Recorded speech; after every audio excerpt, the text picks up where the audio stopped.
What does it take to make a president step down from the podium and face a veteran? You might not believe what happened next. The cameras were rolling. The air inside the packed conference hall in Fort Worth, Texas felt thick with anticipation. President Donald Trump stood at the podium, his red tie slightly askew, scanning the crowd as he addressed a policy reform that had stirred heated debates across the country. It was a moment of high stakes: veterans' benefits, health care access, military pensions. Every word mattered. Reporters sat in tight rows, laptops open, fingers poised to capture any slip, any phrase that could send shockwaves through the nation. To the public, this was just another press conference, another calculated speech from the commander-in-chief. But to the thousands of veterans watching from across the country, this was something much more. This was their future. Their lives hung on every sentence. As Trump spoke, his words sounded strong and assured, yet the tension in the room was palpable. Was this truly going to change things for those who had given so much for the country? Were the promises made during the campaign being kept? Or was it just more political rhetoric? The veterans in the crowd knew better. They had seen enough empty promises to last a lifetime. And then, amidst the calm murmur of reporters, one voice rose above the rest. A man in his early 60s wearing a faded Marine Corps jacket stood up. His posture was rigid, his eyes unwavering. There was a weight about him, a presence that instantly commanded attention. His name was Jack Delaney. He had served 3 tours overseas, seen things most people couldn't imagine, and had the scars to prove it. This wasn't just another press conference to him. It was the culmination of a lifetime of sacrifice. Without hesitation, Jack raised his voice, steady and strong, cutting through the noise. "Mr. President, I've given my life to this country. My brothers and sisters in uniform have too, but I need to know, will you stand by us when it matters most?" The room fell silent. Reporters stopped typing. The cameras stopped rolling for a split second, unsure whether this was a protest or something more. Trump froze, his eyes locking onto Jack's. The tension was so thick you could feel it in your chest. But in that silence, something changed. Would Trump respond? Would he answer the question that everyone in the room, veterans and civilians alike, needed to hear? Or would he ignore it, as many presidents before him had done? The seconds that followed Jack Delaney's question felt like an eternity. The silence stretched, each breath in the room growing heavier. President Trump stood still, his eyes narrowed slightly, processing the challenge in front of him. His lips parted as if to speak, but no words came. The reporters shifted in their seats, some eagerly waiting for a response, while others exchanged uncertain glances. Then, as if making up his mind, Trump did something no one expected. He stepped away from the podium. It wasn't a simple shift. It was deliberate. Every move he made seemed to echo in the quiet room. The eyes of every person in the hall followed him, from the press to the Secret Service agents, whose hands subtly moved to their earpieces. There was an undercurrent of tension now, one that hadn't been present just moments ago. Trump didn't just step away from the microphone. He walked directly toward Jack Delaney. His aides, who were positioned at the back of the room, exchanged nervous glances. This wasn't part of the script. This wasn't part of the plan. Presidents didn't leave the podium during press conferences. Not for questions, not for anything.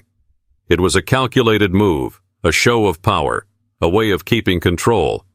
But here was Trump, ignoring that protocol, walking across the room toward a man who had served this country, a man whose question had shaken the foundations of the gathering. As Trump moved closer, the room collectively held its breath. The camera lenses focused, their motors whirring in unison. Was this confrontation going to escalate? Would there be words exchanged, or would it be a moment of silent defiance? And then, when Trump stood just a few feet away from Jack, the room seemed to shrink. The press, the aides, the security, they were all peripheral, insignificant. Only the 2 men mattered now. But what Trump did next would leave everyone questioning what they had just witnessed. The air felt different now, charged, as if every person in the room was holding their breath, unwilling to exhale until something, anything, happened. Trump stopped right in front of Jack Delaney, their eyes meeting. Jack's face was weathered, lines etched deep into his skin from years of service and sacrifice. There was no anger in his eyes, no aggression, just quiet resolve. A man who had seen too much and still wasn't ready to back down. Trump's gaze flickered for just a moment, a brief crack in his otherwise stoic expression. But it didn't last long. His posture remained solid, a man who had weathered far more than this moment. The distance between them was only a few feet, but it felt like an eternity. Neither of them moved, neither spoke. It was a standoff of sorts, but not the kind you'd expect. This wasn't about power. This wasn't about winning. It was something deeper. Finally, Trump spoke, but not with the force expected from a leader under pressure. His voice was softer, almost casual, as though he had just entered into an unexpected conversation with a stranger on the street. "You really think I don't stand by you?" His words weren't defensive, but they weren't reassuring either. There was a flicker of something unspoken in his tone, something almost personal, as if he were talking to Jack, not the press, not the country. Jack stood tall, his hands steady at his sides. "I've seen too many promises made, Mr. President. Too many men and women who served this country in ways you can't imagine. And yet, they come home to nothing. You're not the first one to stand there and say the right words. But I'm asking you now, will you act?" It wasn't a question of policy. It wasn't about a law or a bill. It was personal. For Jack, it was a matter of honor, of the brotherhood he had fought with, of the veterans he had seen struggle once they returned home. And it was clear he wasn't going to let this moment pass without an answer. The room was still. No one dared to move, not even the Secret Service agents who remained at their posts, hands tense on their holsters. The cameras clicked in the silence, each flash capturing the weight of this moment. Trump's gaze softened for the briefest of moments, as though he understood the magnitude of what Jack was asking. But before anyone could react, Trump did something even more unexpected. The room seemed to contract, as though the very walls were closing in, and all eyes were fixed on the standoff between the two men. There was a tension in the air now, a kind of raw, palpable energy. Every single person in that hall, from the reporters frantically scribbling notes to the officials sitting quietly at the back, held their breath in collective anticipation. For a moment, it seemed like nothing would happen. The cameras, which had been snapping away furiously, now froze. It was as if the world was watching, waiting to see who would move first. Then, without warning, President Trump broke the silence. His lips parted, and for the first time since entering the room, there was a noticeable shift in his demeanor. He leaned in slightly, his voice lowering, almost as if speaking only to Jack, though the microphones picked up every word. "I don't know if you believe me, but I've been trying to fix this for people like you, people who've given everything. I've been under more pressure than anyone can understand. But what you're asking, it's not just about policies, it's about the people who are forgotten. I won't let them be forgotten." It wasn't a perfect answer. It wasn't the eloquent speech that many had hoped for. But it was real, raw in a way that most political speeches weren't. The crowd stayed silent, their eyes moving between the two men.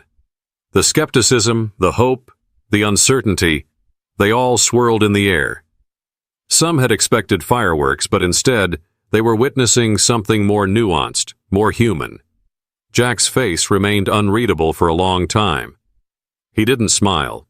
He didn't nod. He simply stood there, absorbing the words. It was clear to everyone that his question wasn't just for show. It wasn't just to challenge the president. It was a challenge for the very soul of the nation, a plea for something real. For a long moment, it seemed as if Jack might say something, respond in kind, but the words never came. Instead, he simply gave a slight nod. But what happened next would shake everyone in the room to their core. Trump stood there for a beat, his eyes still fixed on Jack. There was a strange calm that had settled over the room. For all the tension that had boiled over just moments ago, now it seemed like a collective exhale. No one knew what to expect, but everyone knew they had just witnessed something rare. It was as though the world outside that room didn't matter anymore. The two men, from completely different walks of life, were bound by something that transcended politics. Then, without warning, Trump did the unthinkable. He extended his hand toward Jack. The gesture was simple, straightforward, but it carried more weight than anyone could have anticipated. "I'll do everything I can to fix this. For you, for them," Trump said, his voice steady but sincere. The words were heavy, each syllable echoing through the stillness of the room. Jack, for the first time in what seemed like forever, reached out. His grip was firm, a silent acknowledgement that what had just transpired between them, this brief moment of understanding, meant something. It wasn't about the media's spin or the political fallout. It was about two men who had fought, in different ways, for the same cause. The crowd remained in stunned silence. No one moved. The flash of cameras was a faint hum in the background, but it felt distant now. The scene that had unfolded in front of them was more profound than any headline could capture. For a split second, everything seemed to freeze. No one knew what the next steps would be. What would happen after this unexpected moment? Would the promise of change be fulfilled? Or would it all fade into the rhetoric of politics once again? As Trump turned back toward the podium, the air in the room felt different. The questions of the press seemed insignificant now. The discussions on policy, on reform, on the future, those things could wait. In that one fleeting moment, something had shifted. But as the press conference continued, the country would soon learn that this wasn't the end of the story. It was just the beginning. The press conference in Fort Worth, Texas, didn't end with the usual flurry of questions and rebuttals. There was a stillness that lingered long after the cameras stopped rolling, as if everyone in the room had just experienced something far bigger than a political moment. For Jack Delaney, it wasn't about headlines or sound bites. It was about his brothers and sisters who had served and the promise that had been made to them long ago. And in the silence of that handshake, the world outside began to take notice. Within hours, the video of Jack and Trump's exchange was everywhere. It flooded social media platforms, news outlets, and even late-night talk shows. Some praised the moment as a rare act of sincerity in a world often consumed by politics. Others questioned whether it was simply a calculated move, a moment staged for the cameras. But one thing was certain: the conversation had shifted. Veterans across the country shared their reactions. Some saw it as a glimmer of hope, a sign that maybe, just maybe, their voices were being heard. Others remained cynical, skeptical that any real change would follow. But there was a universal truth that no one could ignore. The issue of veterans' welfare was no longer a quiet, secondary topic. It was front and center. News outlets ran stories about the encounter, diving into the history of promises made and broken. Headlines screamed, "Trump confronted by veteran. Does he really stand by his word?" The president's approval ratings surged slightly as some saw this as a genuine gesture, a shift in tone. But there were just as many who condemned the moment as a distraction from more pressing issues, a one-off interaction designed to sway public opinion without any real substance behind it. Jack Delaney's life, however, remained unchanged. He wasn't looking for recognition. He wasn't hoping for accolades. His mission had always been simple: to ensure that the country's veterans were treated with the respect they deserved. And in that brief, fleeting moment, he had done something few could ever claim. He made the president listen. As the weeks passed, the conversation continued. Veterans organizations stepped up their efforts, demanding that the promises made during that fateful press conference be followed through. But as with all political promises, the road to real change was slow, fraught with setbacks, and filled with opposition. But Jack Delaney's question, his challenge, had ignited something bigger. It had opened a door, and no matter what came next, that moment, that question, would forever be etched in the public's mind as a reminder that some things are worth fighting for. And so the story of that press conference didn't end in the hall. It traveled across the country, sparking debates, conversations, and movements. The ripple effect of Jack's challenge to the president was far-reaching, a spark of truth in a world that often felt lost in the noise of politics. And as the nation moved forward, the lesson remained clear: no promise should go untested, and no voice, no matter how small, should ever be ignored.